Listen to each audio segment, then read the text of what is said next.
Always an insane show. Always so crazy, man. If it wasn't for Blind Justice, I don't know if I would even be into punk rock and hardcore today. They certainly opened my eyes to some great music, some amazing shows that I'll remember forever. I thank that band for existing and for making New Haven enriched. I remember seeing them play concerts on the main streets of New Haven. People would show up all kinds of hours. The good old days. Those guys were one of the best bands I've ever seen live. To this day, they're still one of the best bands I've ever seen live. It was loud, colorful.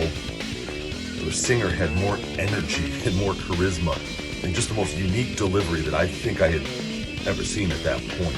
Excellent shows, excellent musicianship, a lot of energy, a lot of showmanship.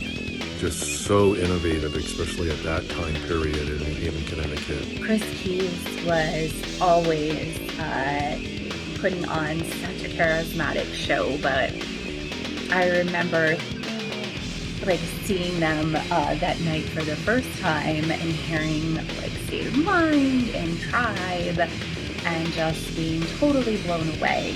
And it's just how tight they were. The music was powerful, funky, metal. Holy shit, they were innovators, ahead of their time, next level. Blind Justice was an event. A Blind Justice show was a musical, theatrical, tribal event. Getting to go see that band play is probably one of the best parts of that period of my life. Easily one of the very best parts of that period of my life. It was one of my favorite groups, probably my favorite group, to be honest. Wild music, crazy makeup, awesome shows. The Green Toads, tune in, everywhere. And the music scene fucking killed it. One of the things I really enjoyed about early hip hop in the late 70s, was live bands playing the music that you heard on the record. You know what I'm saying? The studio, live bands played that music.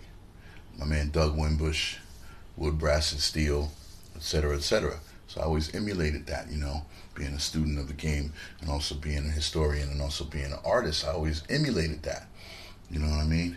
And Chris Keys was the same. Diggum is the same. He's a student and a historian, and he loved that approach, and he brought that to the stage. So around the same time, around early